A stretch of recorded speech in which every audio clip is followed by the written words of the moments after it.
Good evening all of you. তো আজকে আমরা দুই চারটে কোশ্চেন করব যেগুলো স্ট্যান্ডার্ড কোশ্চেন। এগুলো কি হয়, তোমার সিলেকশন রেটটা ডিসাইড করে দেবে।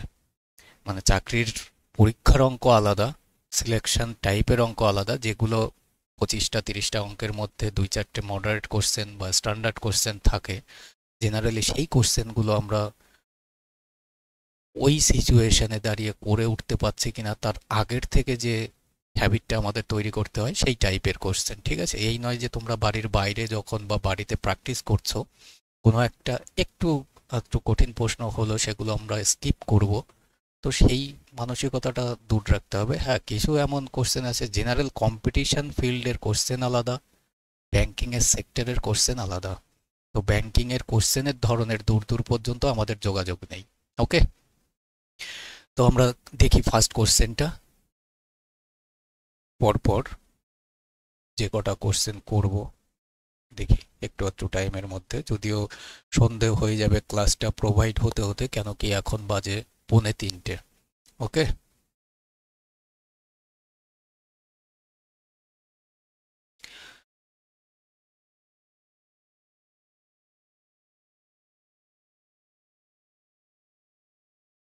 দেখো ফার্স্ট কোশ্চেন কি বলা আছে। দুটি ভিন্ন ট্রেন এ এবং বি একই গতিতে বিপরীত দিকে ছুটে একে অপরকে অতিক্রম করতে 2 মিনিট সময় নেয়। এর বগির সংখ্যা 12 থেকে 16টি করা হয়েছে। তাদের একে অপরকে অতিক্রম করতে কত সময় লাগবে? এখানে আর কথাটা দিও না, বাংলায় উঠতে কত সময় লাগবে। ঠিক আছে, কারণ how much more time would they now require to cross each other, এখানেও মোর রয়েছে, মানে এখন কত সময় লাগবে বা মোট থাকুক যা থাকুক আমরা সেই অনুযায়ী করে দেবো। দেখি, জেনারেলি বুঝে উঠতে পারবে না অনেকে, কেন? কারণ বগির সংখ্যা এখানে বলেছে। হোক না, এক একটা বগির একটা নির্দিষ্ট লেন্থ আছে, এক এক করে ধরো, তাতেও যদি সাপোজ 1 মিটার করে হয়, 12টা বগির 12 মিটার হবে, 16টা বগির 16 মিটার হবে। এবার এখানে কোনো কিছু উল্লেখ নেই, মানে ফার্স্ট কন্ডিশনে যে বগির সংখ্যা 12 থেকে 16টি করা হয়েছে, তার মানে মনে করো যে এ ট্রেনটারও 12টা বগি ছিল, বি ট্রেনটারও 12টা বগি ছিল। তাহলে যখনই অপোজিট ডিরেকশনে আসছে তখন কি হচ্ছে? দুটো লেন্থ প্লাস হচ্ছে, আর প্লাস হওয়া মানে 12 12 24 মিটার হয়ে যাওয়া। তাহলে 24 মিটার যদি অতিক্রম করে 2 মিনিটে, আর 2 মানে কি? দুইটা হচ্ছে মিনিটে, আমরা সেকেন্ডে বলি, তাহলে সেকেন্ডে বললে ইন্টু 100 করতে হবে। 100 যদি করতে হয় 5 × 24 = 120, তাহলে 1/5 মিটার পার সেকেন্ড এটা কি আসছে? স্পিড আসছে। এবার বলেছে এ বগির সংখ্যা 12 থেকে 16টা করা হয়েছে, বি বগির তো কোনো চেঞ্জ হয়নি, তাহলে বি বগির 12টার 12টাই রয়েছে, আর এ বগির 16টা হয়ে গেছে। তাহলে 12 আর 16 কত হচ্ছে? 28। যদি আমরা এবার 28কে 1/5 দিয়ে ভাগ করি, তার মানে 28 গুণ 5 হয়ে যাবে, 28 গুণ 5 হয়ে যাবে। তাহলে এখানে দাঁড়িয়ে আমার কত টাইম লাগছে? আমার টাইম লাগছে 5 × 25 = 125, আর 15 140। আর আগে যেটা লাগছিল 2 মিনিট, সেই 2 মিনিটকে আমরা বলতে পারি 60 60 120 সেকেন্ড। এটা সেকেন্ড, এটা সেকেন্ড। তাহলে আগে লাগছিল 120 সেকেন্ড, এখন লাগছে 140 সেকেন্ড। যদি বলে আর কত সময় লাগবে, তার মানে 120 থেকে 140 আর কত সেকেন্ড সময় লাগছে? 20 সেকেন্ড বাড়তি লাগছে, তাহলে 20 আমাদের আনসার হয়ে যেত। যদি বলতো যে এখন কত সেকেন্ড সময় লাগছে, তাহলে 140 সেকেন্ড, মানে সেটা তো দেওয়া নেই, এইটুকুই।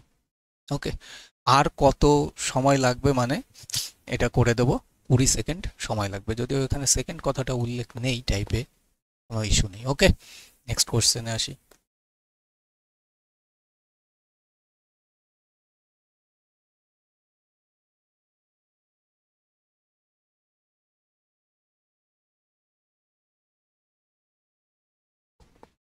129 নিলাম।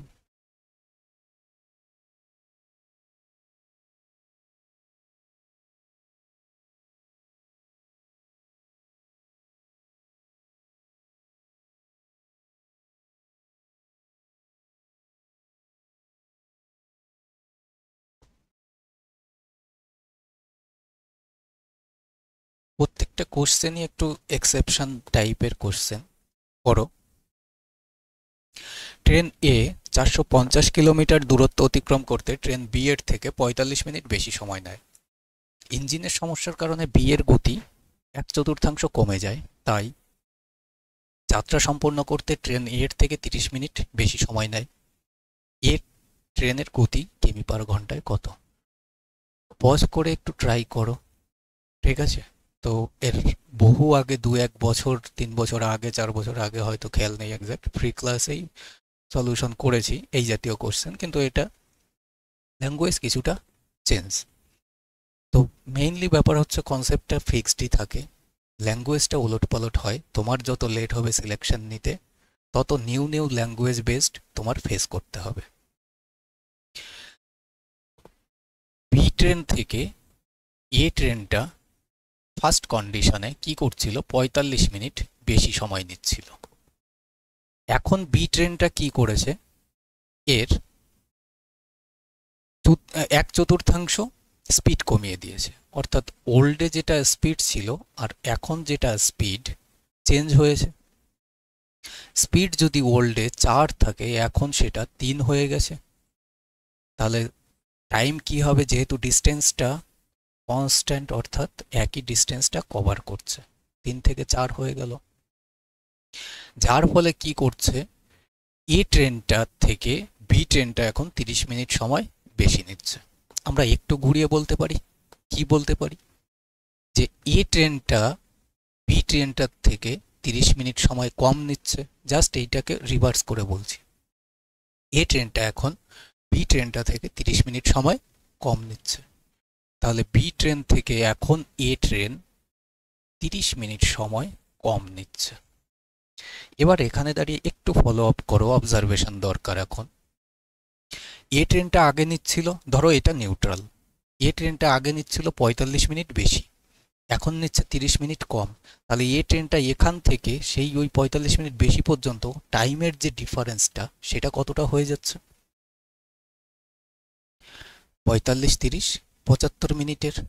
তাহলে এখানে দাঁড়িয়ে যে ডিফারেন্সটা সেটা 75 মিনিটের। কিন্তু এখানে দাঁড়িয়ে একের ডিফারেন্স কিন্তু এক নয়, 75 মিনিট। আর 75 মিনিটকে আমরা বলতে পারি 1 ঘন্টা 15 মিনিট। আর একে যদি আরও সিম্পলিফাই করি, তার মানে 5/4 ঘন্টা। তাহলে বি ট্রেনটা আগে কত সময় নিচ্ছিল? 5/4 ঘন্টা যদি মাল্টিপ্লাই করে দিই, 3 5 15/4 ঘন্টা, 15/4 ঘন্টা। বি ট্রেনটা তো নিচ্ছিল 15/4 ঘন্টা, অর্থাৎ একে যদি, এটা যেহেতু মিনিটে আছে, যদি মিনিটে বলি 4 15 60, 15 15 225 মিনিট। তাহলে এ ট্রেনটা আগে নিচ্ছিল 225 থেকে 45 মিনিট বেশি। তাহলে কত সময় নিচ্ছিল? 225 আর 45, 270 মিনিট। তাহলে স্পিড কি হয়ে যাবে? ডিস্টেন্স তো সেই 450 কিলোমিটারই অতিক্রম করবে, ডিভাইড বাই 270 মাল্টিপ্লাইড বাই 60। 0 0 কেটে দাও, 3 5 9 45, 3 20, অর্থাৎ 5 20 100 আমাদের কি হয়ে যাবে?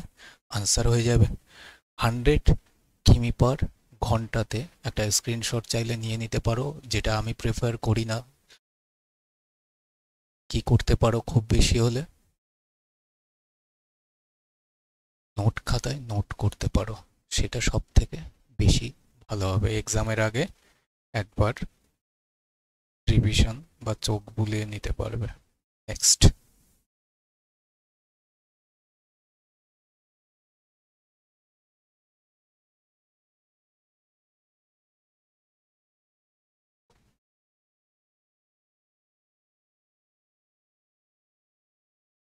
দেখো, বড় ভালো করে মনোযোগ সহকারে। অনন্তপুর স্টেশন থেকে এই সব টাইপের কোশ্চেনই ফ্রি ক্লাসেই আগে করে দেওয়া। যারা নতুন নতুন কোশ্চেন খুঁজে বেড়ায় তাদের পক্ষে মুশকিল, কারণ কনসেপ্ট তো কিছু চেঞ্জ হয় না। অনন্তপুর স্টেশন থেকে 60 কিলোমিটার দূরে একটি ট্রেন দুর্ঘটনার কবলে পড়ে। এটি পূর্ববর্তী গতির 5/6 গতিতে অবশিষ্ট যাত্রা শেষ করে এবং 1 ঘন্টা 12 মিনিট দেরিতে বারোমুলা স্টেশনে পৌঁছায়। 60 কিলোমিটার দূরে দুর্ঘটনা ঘটলে 1 ঘন্টা দেরি হতো।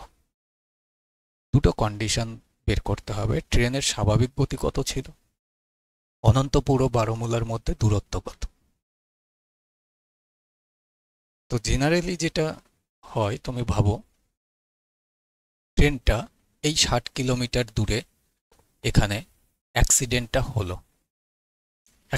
ঘটলো।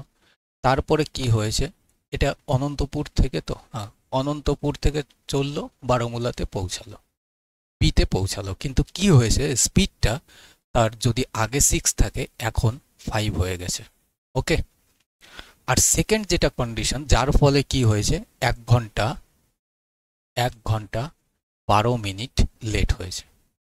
সেকেন্ড কন্ডিশন বলেছে 60 কিলোমিটার তো গেছেই গেছে, আর যদি 60 কিলোমিটার পরে এই অ্যাক্সিডেন্ট স্পটটা হতো, অর্থাৎ এখানে যদি অ্যাক্সিডেন্ট স্পটটা হতো, তাহলে বারমুলা পৌঁছাতে তার 1 ঘন্টা দেরি হতো।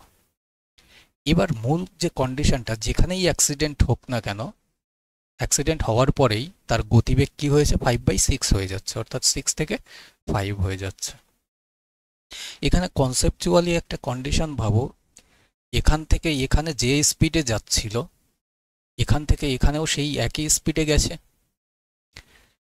এখান থেকে নিলাম কেন,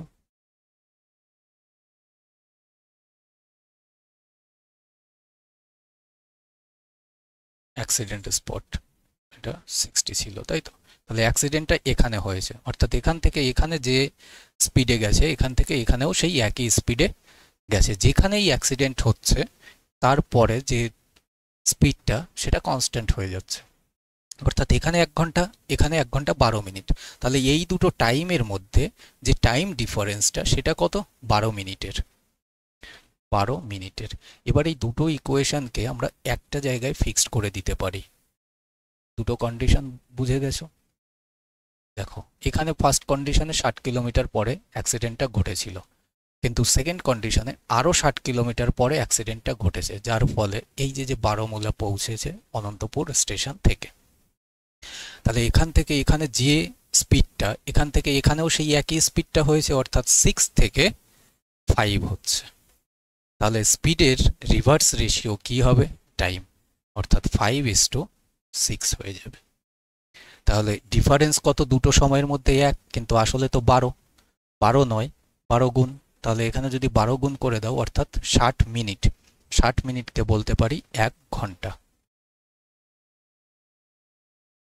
ওকে, 60 মিনিটকে বলতে পারি 1 ঘন্টা। এই কন্ডিশন থেকে যা স্পিড, এই কন্ডিশন থেকে সেই একই স্পিড।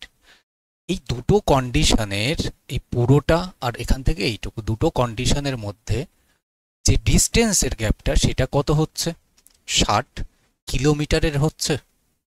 যদি 60 কিলোমিটারেরই ডিস্টেন্সের গ্যাপটা হয়ে থাকে, এখানে দাঁড়িয়ে যে টাইমের গ্যাপটা 12 মিনিট, এই 12 মিনিটের জন্যই এই 60 কিলোমিটারের গ্যাপটা এসছে। বোঝা গেল? যদি এই 12 মিনিটের জন্যই এই 60 কিলোমিটারের গ্যাপটা আসে, তার মানে আগে কভার হয়েছিল 1 ঘন্টায়, তার মানে 1 ঘন্টায় এই 60 কিলোমিটার কভার হচ্ছে। তাহলে ট্রেনের যেটা অরিজিনাল স্পিড ছিল, সেই স্পিডটা পেয়ে গেলাম আমরা 60 কিমি পার ঘন্টা। তাহলে 60 কিমি পার ঘন্টা, দেখো একটাই অপশানে আছে, আর সেই অপশানটাই চোখ বন্ধ করে মার্কিং করে দাও। ওকে। আর যদি ডিস্টেন্সটা, নো ডাউট দুটো অপশানে 60 কিমি পার ঘন্টা 60 কিমি পার ঘন্টাই থাকতো, তাহলে ডিস্টেন্সটা আমাদের বের করতেই হতো। আর ডিস্টেন্সটা বের করার জন্য কি হচ্ছে, এটা আমাদের একটু স্লাইটলি চেঞ্জ করতে হবে। যে কোনো একটা কন্ডিশন ধরো টাইমের, এটা ধরতেও পারো, এটা ধরতেও পারতো। যেহেতু স্পিডটা আমার ওল্ডের, মানে কি, যেটা স্বাভাবিক গতি ছিল সেই গতিটাই এসছে, তাহলে সেই গতিটা আসার কারণে আমরা কি করব, দেখো প্রথম কন্ডিশনে 60 কিলোমিটার গেছে, যোগ পরের কন্ডিশনে টাইমটা কত নেবে সেটা আমাদের ফাইন্ড করতে হবে। 1 ঘন্টা 12 মিনিট লেট হচ্ছে, অর্থাৎ 5:, যেটা 6 টাইম, সেইটার গ্যাপটা কত হচ্ছে, 1 ঘন্টা 12 মিনিট। আর 1 ঘন্টা 12 মিনিটকে আমরা বলতে পারি 1 যোগ 1/5, অর্থাৎ 6/5 আওয়ার।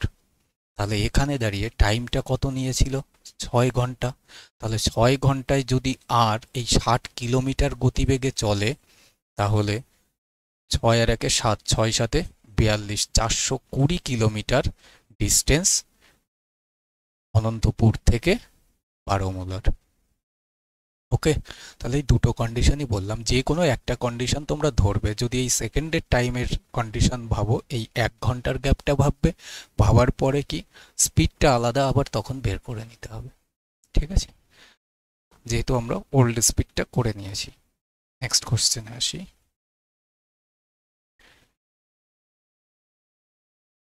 প্রত্যেকটা কোশ্চেনই এক্সেপশন, যেটা তোমার নোট আকারে রেখে দিতে হয় পরীক্ষার আগে রিভিশন করার জন্য।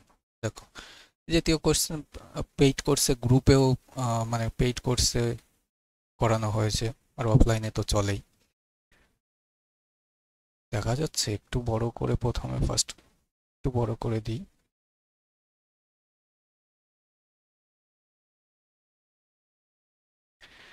আগে পড়ে নাও কোশ্চেনটা, ঠিক আছে? কোশ্চেনটা আগে পড়ে নাও। একটা বাথটাব একটি ঠান্ডা পাইপ দ্বারা 15 মিনিটে এবং একটি গরম পাইপ দ্বারা 10 মিনিটে পূর্ণ করা যায়। একজন ব্যক্তি সকাল 7টায় উভয় কল খোলেন এবং বাথরুম থেকে বেরিয়ে যায়। তিনি সেই সময় ফিরে আসেন যখন টবটি পূর্ণ হয়ে যাওয়ার আশা করা হয়েছিল। অর্থাৎ আমি এই টাইমে আসলে পরে আমার টবটা পূর্ণ হয়ে যাবে, কিন্তু তিনি লক্ষ্য করেন যে নিচের খালি করা পাইপটি খোলা ছিল এবং টবটি পূর্ণ ছিল না, মানে পূর্ণ হয়নি, স্বাভাবিক ব্যাপার। তিনি এখন এটি বন্ধ করেন এবং ট্যাঙ্কটি পূর্ণ হওয়ার আগে এটি আরও 4 মিনিট সময় নেয় পূর্ণ হতে। 10 মিনিটের জন্য বাথটাব ব্যবহার করার পরে তিনি খালি করা পাইপ খোলেন। কোন সময় টবটি খালি হয়েছে? টাইম দেওয়া রয়েছে।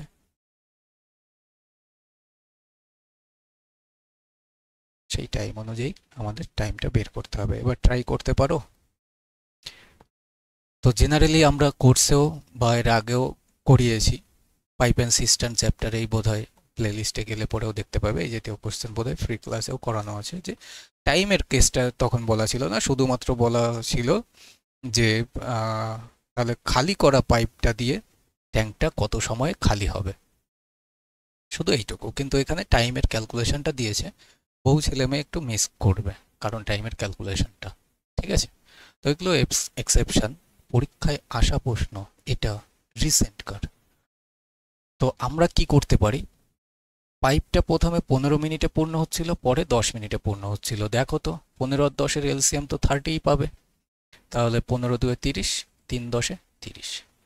এবার দুটো পাইপ মিলে 3 আর 2-এ 5 করে যদি পূর্ণ করে, তাহলে 5 দিয়ে এটা যদি আমরা ক্যালকুলেট করি, অর্থাৎ 6 মিনিটে ট্যাঙ্কটা পূর্ণ হয়ে যাওয়ার কথা ছিল।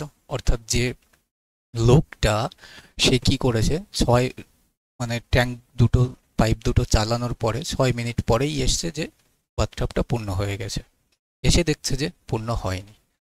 না হওয়ার কারণে কি হয়েছে, তাকে আরও 4 মিনিট চালাতে হয়েছে। তাহলে আমি বলতে পারি, যদি বলি যে এটা এ পূর্ণ করার নল, এটা বি পূর্ণ করার নল, সি যেটা সেটা খালি করার নল, তাহলে এ প্লাস বি যে কাজটা 6 মিনিটে করতে পারে, সি উল্টো হলো, আর যে 4 মিনিট, সেই 4 মিনিট কোন ট্যাব চালিয়েছে? পূর্ণ করার ট্যাবই চালিয়েছে, তখন তো ওটা বন্ধ করে দিয়েছে। তাহলে এ প্লাস বি 4 মিনিটের কাজটা সি 6 মিনিটে করেছে, কারণ 6 মিনিট পরে ওই ব্যক্তিটা আসলো যে ট্যাঙ্কটা পূর্ণ হয়ে গেছে, কিন্তু হয়নি। তাহলে ওই শুরু থেকে 6 মিনিট পর্যন্ত কে চলেছিল? সি পাইপটা তো চলেছিল। তাহলে সি পাইপটা 6 মিনিটে খালি করেছে। এটা টাইমের রেশিও, আর টাইমের অপোজিট রেশিও কি হবে? এফিসিয়েন্সি। তাহলে 3:2। কিন্তু এখানে দাঁড়িয়ে ভাবো তো, কি ভাববে? দাদা এদিকে তাকাও, দুটো পাইপ একত্রে কত করে কাজ করছে? 5 করে, আমাদের ধরে নেওয়া ডাটা অনুযায়ী। কিন্তু এই রেশিও অনুযায়ী ডাটাতে 3 করে কাজ করছে, কিন্তু 3 নয়, আসলে তো 5। যদি ব্যালেন্স করতেই হয় কত গুণ? 5/3 গুণ। তাহলে এর সঙ্গেও 5/3 গুণ যদি করে দাও, অর্থাৎ 5 2 10/3, তাহলে সি এর যেটা এফিসিয়েন্সি সেটা কত পাচ্ছি আমরা? 10/3। তাহলে সি পাইপটা এই 30 লিটার, কোথায় লিখি? এখানে। সি পাইপটা 30 লিটার এই 10/3 করে কত সময় নিয়েছে? 10 দিয়ে 3 করে দাও, 3 দিনে 9 মিনিট তো খালি করতে সময় নেবে। সি পাইপটা 9 মিনিট খালি করতে সময় নেবে। যদি সি পাইপটা 9 মিনিট খালি করতে সময় নিয়ে থাকে, এবার পুরো টাইমটা ক্যালকুলেট করে বলে দাও। 7টায় চালিয়েছিল, 7টার পরে সে 6 মিনিট পরে এসছে, অর্থাৎ এখানে 6 মিনিট কাজ হলো। তারপরে আরও 4 মিনিট সে কি করেছে? আবার ওই দুটো ট্যাপই চালিয়েছিল সি পাইপটা বন্ধ করার পরে, তাহলে আরও 4 মিনিট যোগ। খালি করার আগে 10 মিনিট সে বাথটবটা ব্যবহার করেছে, যোগ 10 যোগ।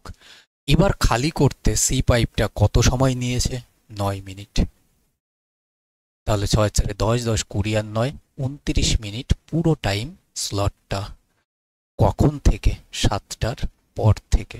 তাহলে 7টা 29, অপশন নাম্বার সি আমাদের আনসার হয়ে যাবে। ওকে, তো স্ক্রিনশটও রাখতে পারো, বা চাইলে মনে করলে নোট খাতায় তো অবশ্যই মাস্ট, আমি যেটা প্রিফার করতে বলবো সেটা করতে পারো। ওকে, যেটা খুশি করে নিতে পারো। তো আজকে এই 4টে কোশ্চেনই, 4টেই তো।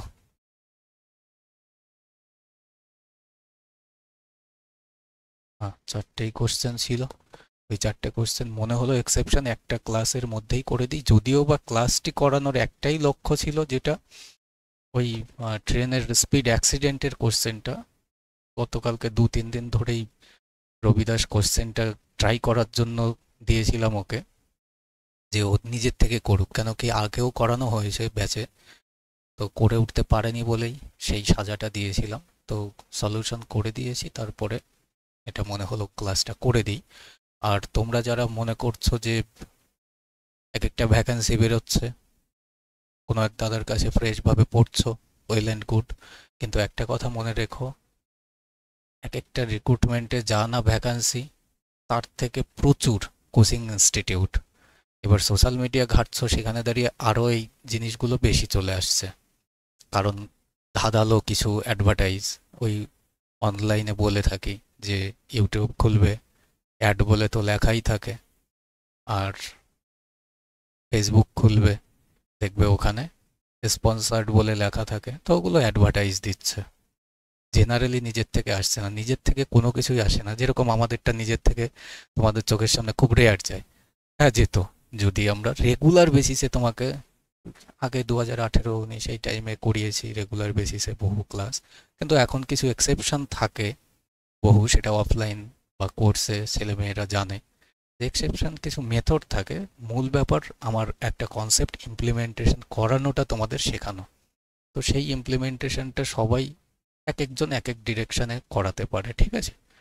তো আমাদের ব্যাচে নিউ ক্লাস স্টার্ট হয়েছে, এই নাম্বারে কন্ট্যাক্ট করতে পারো, বা ভিডিও ডেসক্রিপশানেও রয়েছে। যদি কোচিং সেন্টারের আশপাশে হয় তাহলে কন্ট্যাক্ট করতে পারো অফলাইনের জন্য, আর যদি দূরবর্তী হয়, মনে করবে যে কোর্সে নিতে পারো, কোর্সের অ্যাডমিশনের জন্য এই নাম্বারেই কন্ট্যাক্ট করতে পারো। ওকে, তো দেখা হবে নেক্সট ক্লাসে।